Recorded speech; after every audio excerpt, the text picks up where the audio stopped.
पिछले वीडियो में हमने यूक्लिड विभाजन प्रमेयिका के बारे में समझा था। इस वीडियो में हम यूक्लिड विभाजन एल्गोरिदम के बारे में चर्चा करेंगे और किस प्रकार यूक्लिड विभाजन एल्गोरिदम का प्रयोग कर कर हम दो धनात्मक पूर्णांकों का एचसीएफ ज्ञात कर सकते हैं, इस बारे में चर्चा करेंगे और एनसीईआरटी का उदाहरण नंबर 1 और 2 को हम हल करेंगे। तो देखिए, यूक्लिड विभाजन एल्गोरिदम। पहले तो हम एल्गोरिदम का मतलब समझते हैं कि एल्गोरिदम का मतलब क्या होता है।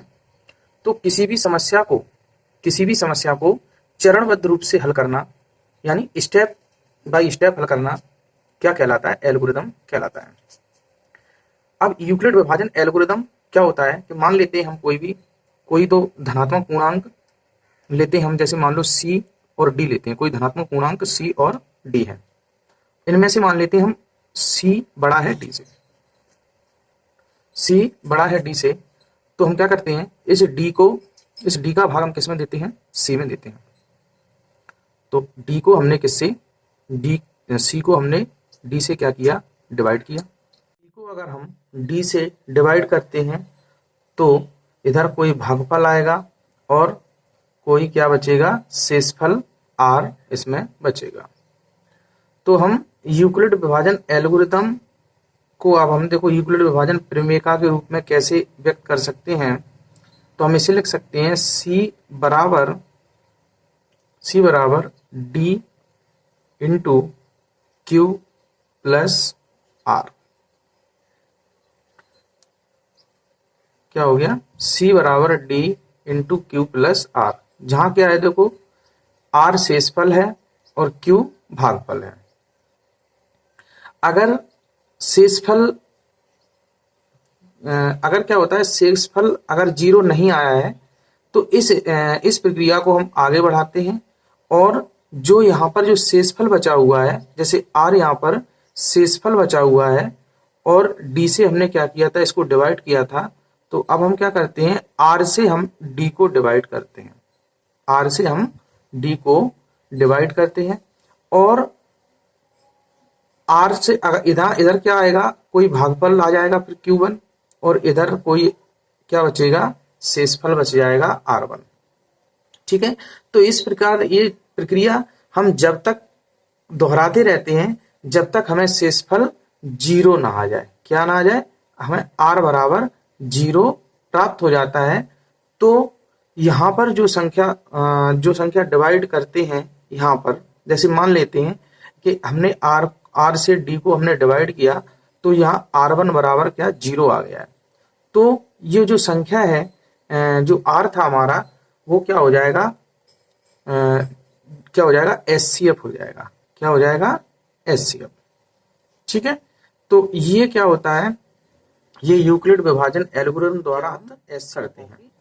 वैसे तो यूक्लिड विभाजन एल्गोरिदम के लिए धनात्मक पूर्णांक होना आवश्यक है। अब हम यूक्लिड विभाजन एल्गोरिदम के प्रयोग से उदाहरण नंबर 1 में दी गई प्रॉब्लम का हल ज्ञात करते हैं। तो इसमें दिया गया है कि 4052 और 12576 का एचसीएफ यूक्लिड विभाजन एल्गोरिदम का प्रयोग करके ज्ञात कीजिए। ठीक है। तो सबसे पहले यहां पर हम देखते हैं, यहां लिखते हैं हल। इसमें 12576 बड़ा है किससे? 4552 से। तो हम क्या करेंगे, हम 4052 से 12576 को भाग देंगे। ठीक है। तो हम इसका भाग देते हैं, देखते हैं कितनी बार जाएगा। ये 3 बार जाएगा। 3 दूनी 6 और 3 5 15 और 3 चौकों 12। तो 0 2 4 इधर क्रॉस हो जाएगा। ठीक है, अब देखते हैं, अब हम इसके लिए क्या करते हैं, यहाँ पर क्या हुआ, रिमाइंडर 0 नहीं आया है, तो हम यहाँ पर पहले देखते हैं, हम करते हैं यूक्लिड विभाजन प्रमेय का प्रयोग। यूक्लिड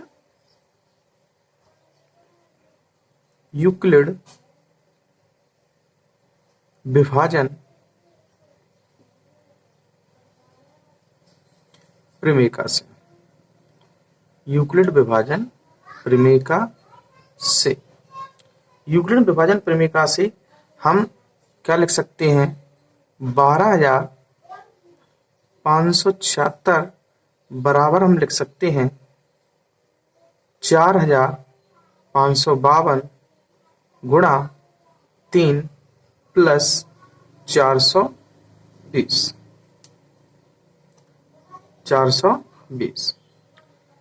जहां r बराबर नहीं है 0 के।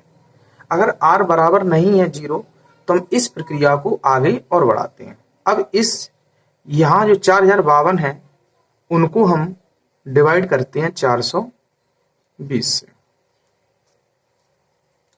तो ये डिवाइड करेंगे तो कितना, 9 बार जाएगा इसका भाग, 0, 9 दूनी 18, 9 दूनी 18 की 8, 9 चौकों 36, 1 37, ठीक है।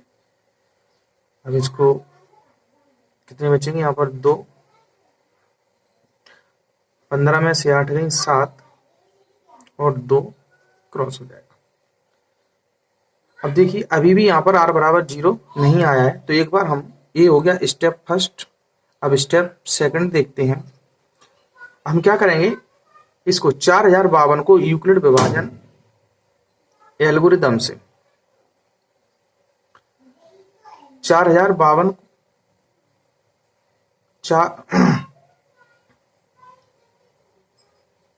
स्टेप सेकंड देखते हैं। 4,052 को हम यूक्लिड विभाजन एल्गोरिदम से लिख सकते हैं 4,052 बराबर 420 इंटू 9 और प्लस 272। अभी भी क्या r बराबर 0 नहीं आया है, तो हम इस प्रक्रिया को एक बार और दोहराते हैं। अब हम 272 का भाग 420 में देंगे, कितनी बार जाएगा ये, एक बार, 272, 8 और यहां बचेंगे 4 और 1 यानी 148। अब तीसरे स्टेप में हम क्या लिखेंगे, इस 420 को लिख सकते हैं 272 गुणा 1 प्लस के 148। जब तक हमें शेषफल प्राप्त नहीं होता है तब तक हम इस प्रक्रिया को दोहराते रहेंगे। तो r बराबर अभी भी नहीं आया है क्या, 0 के, तो इस हम 148 में क्या करेंगे, 148 का यहाँ कर लेते हैं हम, 148 का भाग हम किस में देंगे, 272 में, 272 में। ये भी कितना, एक बार जाएगा 148 और 12 में से 8 गई 4, 7 में से 4 गई, 7 में से 5 गई, 2 क्रॉस यानी 24। अभी भी हमारा क्या है, शेषफल 0 प्राप्त नहीं हुआ है, तो स्टेप 4 हम लिख सकते हैं 272 बराबर 148 इंटू 1 प्लस 24 और लिखेंगे r बराबर नहीं 0। तो इस प्रक्रिया को फिर दोहराएंगे हम, 24 का भाग 148 में, तो 6 से जाएगा ये, 6 चौको 24 की 4, 6 दूनी 12, 2 14 यानी 4 बचेगा यहाँ पर, ठीक है। अभी भी r बराबर हमें 0 प्राप्त नहीं हुआ है, तो पांचवा स्टेप हो जाएगा इसका, पांचवा स्टेप हो जाएगा 148 बराबर 24 गुणा 6 और प्लस 4, तो इधर लिख देते हैं हम r बराबर नहीं 0। अब हम 4 का भाग किस में देते हैं? 4 का भाग देते हैं हम 24 में। हम इधर देते हैं, इधर यहां रखते हैं हम 4 24, 4 6 चौकों 24। देखिए अब यहां पर हमें 0 प्राप्त हो गया है, तो इस स्थिति में हम कहते हैं कि ये 4 क्या है, यही हमारा एचसीएफ होगा। ठीक है, तो हम यहां पर लिखते हैं 24 बराबर है, किसका भाग दिया हमने? 4 का। 4 गुणा 6, और यहां पर क्या हमें प्राप्त हो जाएगा? आर बराबर हमें क्या हो जाएगा? 0 प्राप्त हो जाता है। तो हम कह सकते हैं कि एचसीएफ ऑफ, चलिए यहां लिखते हैं, हम कह सकते हैं कि एचसीएफ कितना आ गया हमारा? इन दोनों संख्याओं का एचसीएफ कितना आ गया है? 4। यही हमारा आंसर। आइए अब हम उदाहरण नंबर 2 को हल करते हैं, जिसमें हम यूक्लिड विभाजन प्रमेय का प्रयोग करेंगे। ठीक है, तो इसमें दिया है कि दर्शाइए कि प्रत्येक धनात्मक समपूर्णांक 2q के रूप का होता है तथा प्रत्येक धनात्मक विषम पूर्णांक 2q प्लस 1 के रूप का होता है, जहां q कोई पूर्णांक है। तो सबसे पहले हम यहां पर लिखते हैं कि माना a कोई, माना कि a कोई धनात्मक पूर्णांक है, ये कोई धनात्मक पूर्णांक है तथा b बराबर क्या है? तो अगर a कोई धनात्मक पूर्णांक है और b क्या है, यहाँ 2 माना हमने, तो हम कोई ये जिस धनात्मक पूर्णांक a को हम क्या करेंगे? 2 से क्या करते हैं? डिवाइड करते हैं। तो क्या आएगा? 2 से अगर इस a को हम डिवाइड करेंगे तो यहाँ पर q आ जाएगा और यहाँ पर कुछ शेषफल r आ जाएगा। जहां r बराबर क्या होगा? r क्या होगा? r बराबर क्या हो सकता है? r बराबर 0 हो सकता है या r बराबर 1 हो सकता है, क्योंकि शेषफल अगर हम 2 का डिवाइड कर रहे हैं तो शेषफल या तो 0 आएगा, यानी कुछ नहीं आएगा शेषफल, या 1 आएगा। ठीक है, ये हम पहले यूक्लिड विभाजन प्रमेय में हम समझ चुके हैं। ठीक है, तो हम यूक्लिड विभाजन प्रमेय से यूक्लिड विभाजन प्रमेय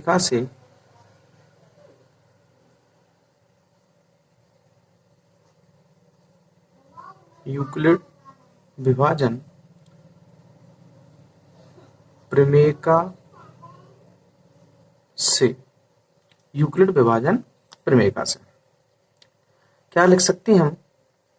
a बराबर 2q, क्योंकि 2 से हमने भाग दिया है, 2q प्लस r,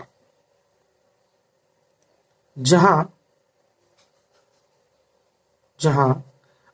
r बराबर क्या हो सकता है? r के दो मान आएंगे 0, 1। ठीक है, तो जब r के 2 मान आएंगे 0 या 1, तो a के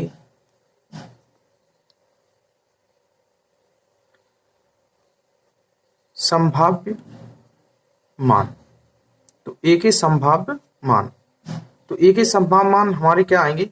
या तो हम a बराबर 2q, r अगर 0 होगा तो a बराबर क्या हो जाएगा?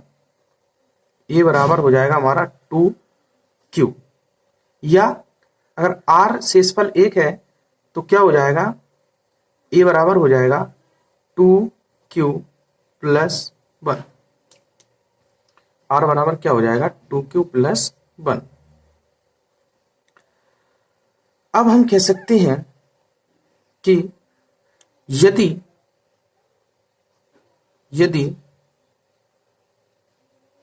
a बराबर, यदि ए कोई धनात्मक समपूर्णांक है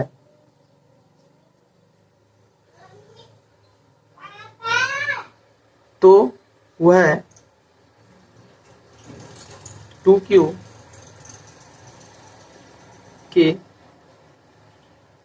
के रूप का होगा, 2q के रूप का होगा, क्योंकि 2q में जो 2 है वह क्या है, एक 2 का गुणनखंड है। यानी हम इस 2q को 2 से डिवाइड करें तो उसमें 2 का भाग चला जाएगा, और 2 का भाग चले जाएगा तो क्या होगी, वो धनात्मक समपूर्णांक होगा, क्योंकि 2 एक गुणनखंड है। क्या है, गुणनखंड है। चूंकि कोई धनात्मक पूर्णांक